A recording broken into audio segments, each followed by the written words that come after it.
Torej, Andraž, vaša klubska sezona se je nekoliko hitreje končala kot pri ostalih fantih, tako da je za vami že nekaj treningov tu na Brdu. Kako ste trenirali, koliko časa v bistvu že ste tu z ekipo?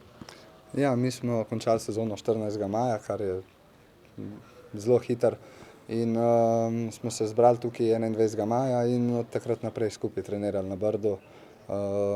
Zveza nam je organizirala čisto vse, kar rabimo, vrhunske treninge, zajtrk, kosilo in potem smo bili fraj, tako je zadnje 2 tedna pa pol so izgledala kakor v bistvu mini priprave, no, s tem, da smo imeli to v reprezentanci, kar je čudno, ponavadi imamo v klubih, ampak enostavno situacija je bila taka in če smo hoteli ostati v dobri fizični pripravljenosti, smo pač mogli oddelati to. Torej, ta mesec tekmovalnega premora, ki bo pač do naslednje tekme, se verjetno pri vas ne bi smel poznati. Ne, sigurno, da ne. Prav bi prišla kakšna tekma, seveda, ampak mislim, da ne. Imeli smo res dobre treninge, mislim, pod dobre, mislim, izredno težke, tako da bi mogli biti dobro fizično pripravljeni. Pa itak še malo adrenalina pred tekmo, pa mislim, da bo tako, kot mora biti. Selektor je izrazil zadovoljstvo nad fanti, ki ste trenirali, da niste z mislimi dopustili, da prvo žrtvovanje za reprezentanco. Je to tisti pravi timski duh, ki lahko Slovenijo pripelje tudi do nekega večjega uspeha?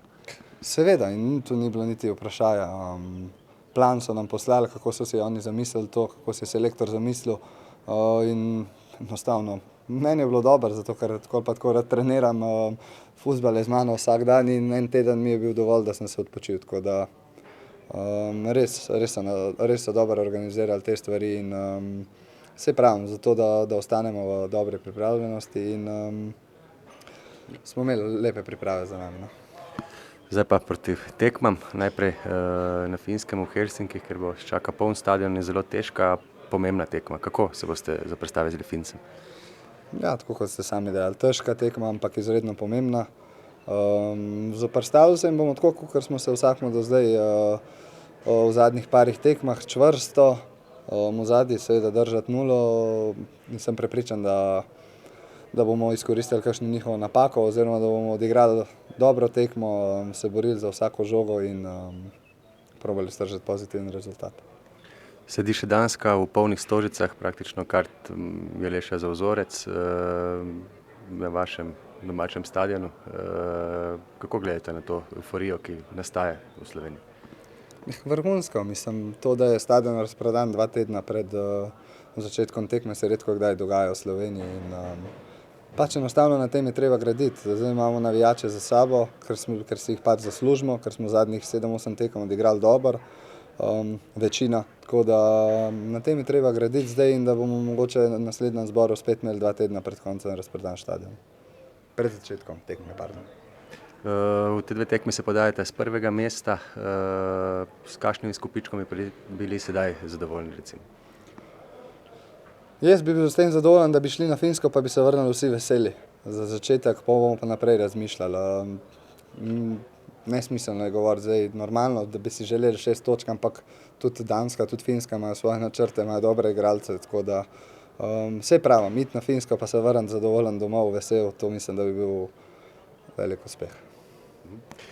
Kaj pa recimo pomeni odsotnost kapetana Oblaka za slovensko reprezentanco v tem trenutku? Ja, ogromen hendikep, zato ker on je eden najboljših vratarjev na svetu in vedno, ko smo ga rabili na reprezentančnih tekmah, je bil tukaj za nas. Nas je rešil s kakšno bravurozno obrambo, ko mogoče kak drug golman ne bi bil sposoben v danem momentu, ampak hkrati imamo pa v reprezentanci odlične golmane, poleg Jana, tako da vsi igrajo v svojih klubih, so v dobrih formah in mislim, da kdorkoli ga bo zamenjal, bo dal maksimum od sebe in se potrudil, da bo nula odzadaj. Imamo pa tudi odlične napadalce. Vi pa Šeško sta se izkazala za odlično navezo in tudi že nekaj fantastičnih golov skreirala. Ste prihranili tudi kaj za tokratno akcijo? Ja, definitivno. Mislim, to je reprezentanca, sploh zdaj, ko smo dobro začeli, pa pravim, zadnjih par tekem se je naredilo res dobro vzdušje in to se tudi pozna na koncu pri napadalcih, a ne, gre mogoče kakšna žoga not, ki prej ni šla. In niso v bistvu sami jaz pa Šeško, tukaj so tudi ostali, ki so v dobri formi, tako da kdorkoli bo v danem momentu dal maksimum, pa mislim, da bo da se lahko veselimo naslednjih 2 tekem. No.